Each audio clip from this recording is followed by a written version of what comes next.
This is a troubleshooting video on how to clear your A-flame jet if you find that the flame height on your unit is not as tall as it once was. So the first thing you want to check is the regulator and the propane tank.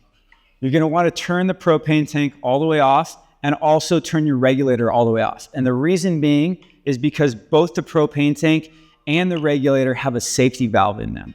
And if they get turned on too quickly, it trips the safety valve and it will slow the propane flow out of the line.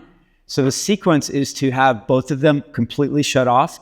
Then you're going to want to slowly turn on your propane tank and then slowly turn on your regulator, which is a reverse thread.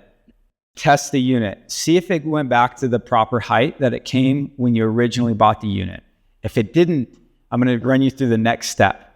You're going to want compressed air with a chuck like this on the end that has a rubber tip, or a chuck like this that also has a rubber tip. The first and easiest way to clear the jet in the A-flame burner is to flip the unit on its end and get some compressed air, at least 90 PSI. You want to get a good seal on this quick connect here on the bottom of the unit, and you're going to want to turn on your A-flame and turn off the bar cord so that all the pressure is running through the A-flame.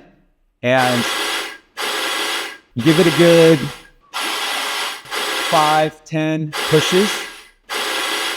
After that, you're going to rehook up your propane line and test the unit. See if it went back to the proper height that it came when you originally bought the unit. If it didn't, I'm going to run you through the next step. The tools that you're going to need are a 7/16 deep well socket, a 5/8 wrench, or you could use a crescent wrench, and a 5/32 Allen key.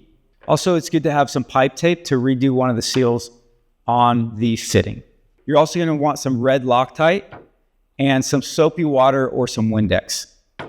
Let's get to it. You're going to flip the unit on its back, and there's going to be 6 bolts. 1, 2, 3, 4, 5, 6 on the opposite side. You're going to remove all of those bolts, and we're going to pull this off. Once you've removed those 6 bolts, you're going to take the rubber feet off the bottom and lift it up. Take that to the side, and now you can see the bottom of the unit. Next, you're going to take a 5/8 wrench, and you're going to remove this nut right here. It shouldn't be on there too tight. We tighten this to about 8 Newton meters, and once it's loose, you can pull it off, and then pull this gas line apart and set it to the side. Now we're going to take this 90-degree elbow off with the same 5/8 wrench. This is a pretty light fitting, and you can hold the gas line to the side so that it's not hitting it as you come around. Set this aside. And now we have the jet exposed.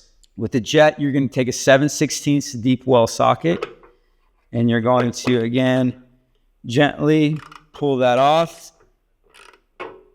This also is set to 8 Newton meters, so it should be pretty light. And this could be where your clog is happening.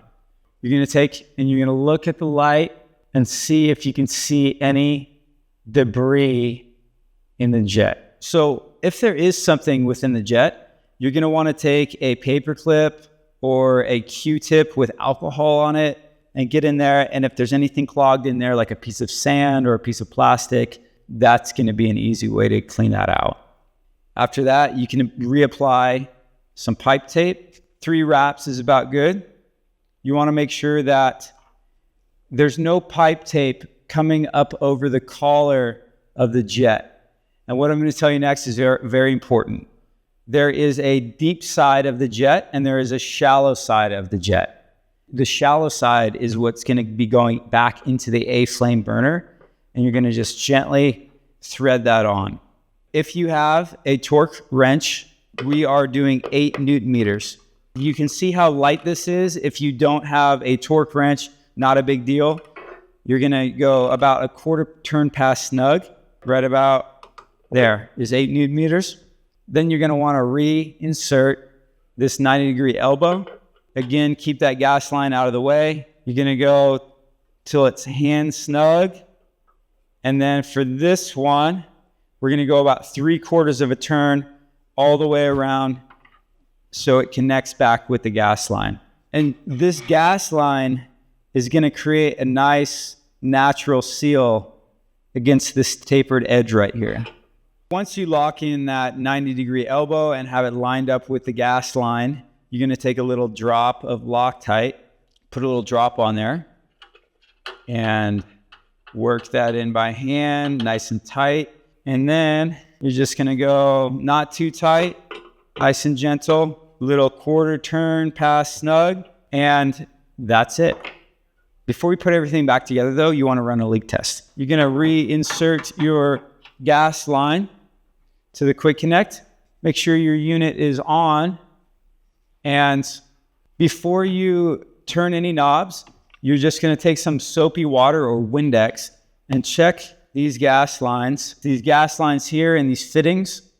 See if you see any bubbles. If you were to see bubbles here actively moving after you sprayed it, then you're going to want to turn your gas off, let everything vent out, and recheck these fittings, tighten them up just a little bit, or redo the pipe tape on this fitting right here. After that, you can flip it on its back, reinsert the bottom panel, and reinsert those 6 bolts on the unit. Obviously, do another test, make sure you got proper height. If you don't, contact us and we'll get it sorted for you.